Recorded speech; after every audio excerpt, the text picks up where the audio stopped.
ざいます。いい夏休みいただきました。本当に長期にわたる検証生活のご褒美に肋骨マニアがいた無人島で1泊2日の夏休みを大いに楽しんだナスビ。夏休みమనకి చిన్నప్పుడు టీవీలో ఒక షో వచ్చేది, తకాషీస్ క్యాజిల్. ఈ షోలో చాలా గేమ్స్ ఉంటాయి. ఎవరైతే ఫైనల్ వరకు గేమ్ లో ఉంటారో వాళ్ళు విన్ అయినట్టు. ఈ షోని జపాన్ లో క్రియేట్ చేశారు. సిమిలర్లీ 1998 లో జపాన్ టెలివిజన్ లో ఒక టీవీ షో స్ట్రీమ్ అయింది. ఆ షో నిపాన్ టీవీలో టెలికాస్ట్ అయింది. ఈ షోలో పార్టిసిపేట్ చేసిన వ్యక్తి పేరు టమాఓకి హమట్సు. తనకి రిస్క్ తీసుకోవడం అంటే చాలా ఇష్టం. అలా తను ఫేమస్ అవడం కోసం అండ్ మనీ సంపాదించడం కోసం తీసుకున్న రిస్క్ తన జీవితాన్ని తారుమారు చేసింది. ఆ షోలో తను విన్ అయితే తనకు వచ్చేది 1 మిలియన్ యెన్. ఒక యెన్ వాల్యూ ఇప్పుడు 0.59. 1 మిలియన్ యెన్ ఇన్ జపాన్ అంటే ప్రెసెంట్ 5,90,000 రూపీస్. షో జరిగింది 1998 లో కాబట్టి అప్పుడు ఒక యెన్ వాల్యూ 0.40 నుంచి 0.42 వరకు ఉండేది. సో 1 మిలియన్ యెన్ ఇన్ 1998 అంటే ఆల్మోస్ట్ 4,10,000 రూపీస్. అలా 4 lakhs కోసం తను ఈ షోలో పార్టిసిపేట్ చేశాడు. ఈ వీడియోలో అసలు తనని ఎందుకని 455 days ఒకే రూమ్ లో లాక్ చేశారు, చివరికి తను 1 మిలియన్ యెన్ ని గెలుచుకున్నాడా అండ్ అలాగే షో అయిపోయేటప్పటికి తను ఏమయ్యాడు అనేది ఇప్పుడు తెలుసుకుందాం. బట్ ఒక రిక్వెస్ట్, చాలా మంది వీడియోస్ చూస్తున్నారు కానీ సబ్స్క్రైబ్ చేసుకోవడం లేదు. మీరు సబ్స్క్రైబ్ చేసుకుంటేనే మేము వీడియోస్ కొత్తగా అప్లోడ్ చేసినప్పుడు మీకు నోటిఫికేషన్ వస్తుంది అండ్ మాకు ఇంకా వీడియోస్ చేయాలనే మోటివేషన్ ఉంటుంది. So welcome to the other episode of cult.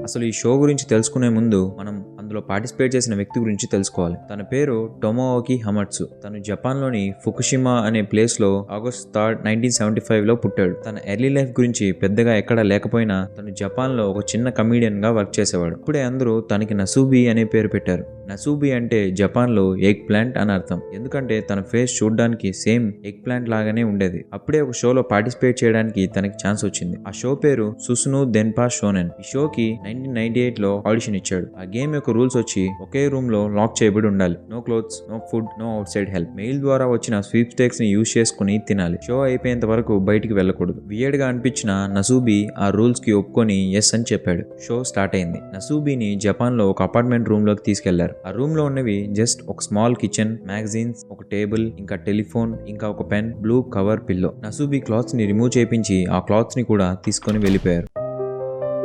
అలా నసూబిని లాక్ చేసి వెళ్ళిపోయిన తర్వాత తనకున్నది ఒకే ఒక పని, సర్వైవ్ అవ్వడం. సర్వైవ్ అవ్వాలంటే తను ఖచ్చితంగా స్వీప్ స్టేక్స్ ని గెలుచుకోవాలి. స్వీప్ స్టేక్స్ అంటే సింపుల్ టర్మ్స్ లో లాటరీ అని చెప్పొచ్చు. ఇప్పుడు మన న్యూస్ పేపర్స్ లో లాటరీ కాంపిటీషన్స్ ఉన్నట్టుగా జపాన్ లో ఈ స్వీప్ స్టేక్స్. దీన్ని పొందాలంటే ముందుగా పోస్ట్ కార్డ్ లో మీ నేమ్ ఇంకా అడ్రస్ తో ఫిల్ చేసి ఆ కాంటెస్ట్ ని రన్ చేస్తున్న కంపెనీకి పోస్ట్ చేయాలి. అప్పుడు ఆ కంపెనీ ర్యాండమ్ గా ఒక కార్డ్ ని తీసి విన్నర్ ని అనౌన్స్ చేస్తుంది. విన్నింగ్ ప్రైజెస్ ఏమైనా అయ్యుండొచ్చు, like money, gadgets, household items, vacation trips etcetera. So Nasubi వాటిని పొందడం కోసం పోస్ట్ కార్డ్స్ ని ఫిల్ చేయడం మొదలు పెట్టాడు. నియర్లీ 8 days పాటు ఏం లేదు, జస్ట్ పోస్ట్ కార్డ్స్ ని ఫిల్ చేయడం, పడుకోవడం అంతే. అప్పుడే తనకి ఫోన్ కాల్స్ రావడం మొదలయ్యాయి. సో ఇలా తనకి డిఫరెంట్ కాల్స్ రావడం, నసూబి వాటికి ఆన్సర్ చేయడం జరుగుతూ టైం గడుస్తూ ఉంది. నియర్లీ ఆఫ్టర్ 2 weeks తనకి ఫస్ట్ ప్రైజ్ వచ్చింది. అది జెల్లీ క్యాండీ. నెక్స్ట్ ఇంకో కొన్ని రోజులకి నసూబి సెకండ్ ప్రైజ్ విన్ అయ్యాడు. అదే 5 kg రైస్ బ్యాగ్. నసూబి చాలా హ్యాపీ అయిపోయాడు. బట్ ఇక్కడ ఒక ప్రాబ్లం ఉంది. నసూబి దగ్గర ఎటువంటి పాట్ కానీ హీట్ సోర్స్ కానీ లేవు. వేరే దారి లేక నసూబి రా రైస్ నే తినటం మొదలు పెట్టాడు. కానీ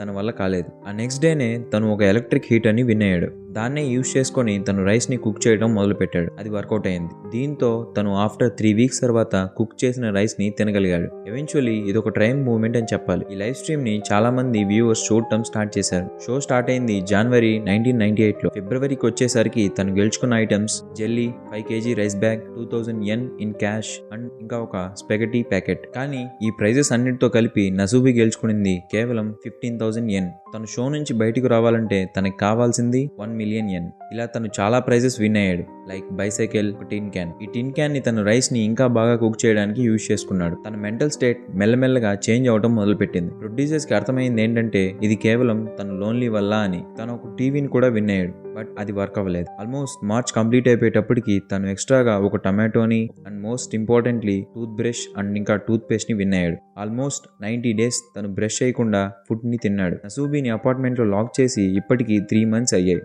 ఏప్రిల్ బిగినింగ్ లో డాక్టర్స్ నసూబి హెల్త్ ని చెక్ చేయడానికి వచ్చారు అండ్ టెస్ట్ కూడా నార్మల్గానే ఉన్నాయని రిపోర్ట్ ఇచ్చారు. కానీ నసూబీ మెంటల్ స్టేట్ రోజు రోజుకి ఫేడ్ అవ్వడం స్టార్ట్ అయింది. అండ్ తను విన్ అయిన మొదటి క్లోతింగ్ ఐటమ్ ఏంటో తెలుసా?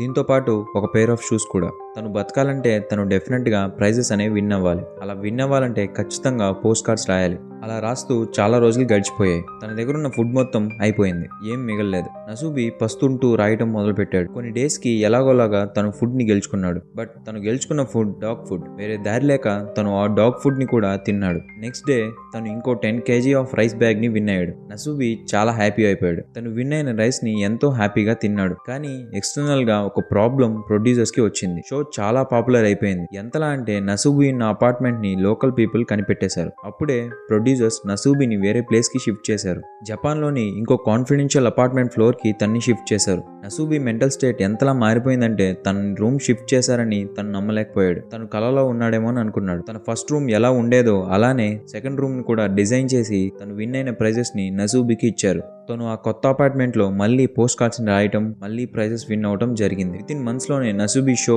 చాలా పెద్ద సక్సెస్ అయింది. కానీ ప్రొడ్యూసర్స్ దీన్ని ఇంకా పెంచాలని అనుకున్నారు. నసూబీ షో కేవలం సండే నైట్ నిపాన్ టీవీలో టెలికాస్ట్ అవుతుంది. అంటే వీక్ మొత్తం జరిగింది కాస్త ఎడిట్ చేసి వాళ్ళు సండే నైట్ టీవీలో ఎయిర్ చేస్తారు. జపాన్ లో 1998 టైం కి లేట్ నైట్ టీవీ షోస్ కి అండ్ ఇంకా ఎక్స్పెరిమెంటల్ షోస్ కి యూజువల్ గా 5 to 10% ఆఫ్ రేటింగ్స్ అనేవి ఉండేవి. రఫ్లీ 3 to 8 million వ్యూవర్స్ నసూబీ షోని చూసేవారు. ప్రొడ్యూసర్స్ దీన్ని ఇంక్రీజ్ చేయాలని అనుకున్నారు. అప్పుడు వాళ్ళకి వచ్చిన ఐడియా 24/7 లైవ్ స్ట్రీమింగ్. ఆల్మోస్ట్ ఆ టైంకి కంప్యూటర్ యూసేజ్ అనేది రైస్ అవ్వడం మొదలైంది. సో ప్రొడ్యూసర్స్ దీన్ని క్యాష్ చేసుకోవాలని 24/7 లైవ్ స్ట్రీమింగ్ అనౌన్స్ చేశారు. ఇప్పుడు అవసరమైతే మీరు వీక్లీ ఎపిసోడ్ చూడొచ్చు, లేకపోతే లైవ్ స్ట్రీమ్ కూడా స్విచ్ అవ్వచ్చు. దీనివల్ల 3 to 8 million ఉండే వ్యూవర్షిప్ కాస్త 17 million కి రీచ్ అయింది. అలా టైం చాలా పాస్ అయింది. ఈ టైంలో తను చాలా ప్రైజెస్ విన్ అయ్యాడు. డిసెంబర్ స్టార్టింగ్ లో నసూబీ 2 kg రైస్ ని విన్ అయ్యాడు. దాని value 250 yen. So total value వచ్చి మీన్స్ 1 million yen ని నసూబీ రీచ్ అయ్యాడు. 1 million yen ని రీచ్ అయినందుకు ఆ నెక్స్ట్ డేనే ప్రొడ్యూసర్స్ నసూబీని గ్రీట్ చేశారు. అంటే దాని అర్థం నసూబీ ఇప్పుడు ఛాలెంజ్ ని గెలుచుకున్నాడు అండ్ నసూబీ ఇప్పుడు ఫ్రీ. తనని ఫ్రీగా రిలీజ్ చేసేశారు. ఆల్మోస్ట్ 335 days తర్వాత నసూబీ అవుట్ సైడ్ వరల్డ్ లోకి వచ్చాడు. తను చాలా హ్యాపీ అయిపోయాడు. క్లాత్స్ ని వేసుకున్నాడు, మంచి ఫుడ్ ని టేస్ట్ చేశాడు, రోలర్ కోస్టర్ రైడ్ ని కూడా ఎక్కాడు. కానీ ఇదంతా చేంజ్ అవ్వబోతోంది. ఆ నెక్స్ట్ డేనే నసూబీని బ్లైండ్ ఫోల్డ్ చేసి సౌత్ కొరియాకి తీసుకెళ్లి వెళ్లారు. అక్కడ కూడా తను న్యూడ్గా ఉండాలని తన క్లోత్స్ అన్నిటినీ తీసేసుకున్నారు.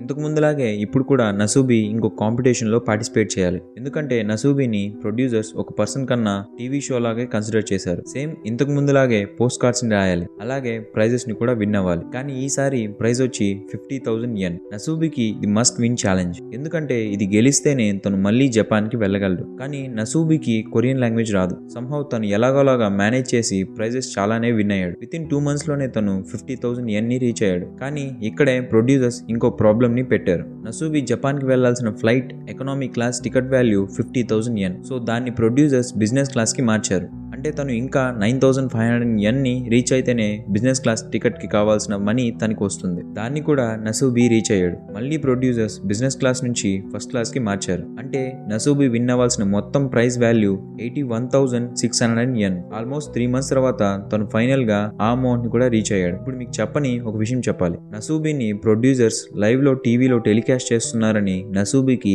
ఏ మాత్రం తెలియదు. ఇప్పుడు నసూబీని ప్రొడ్యూసర్స్ ఎలా రివీల్ చేశారో చూడండి. ప్లీజ్ రిమెంబర్, ఇప్పుడు మీకు చూపించే క్లిప్ లో ఏది కూడా స్క్రిప్టెడ్ కాదు. Everything was real.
おめでとうなすびくん。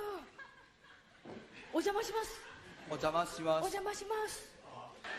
なんで笑ってるんですか？検証生活ゴールしました。おめでとう。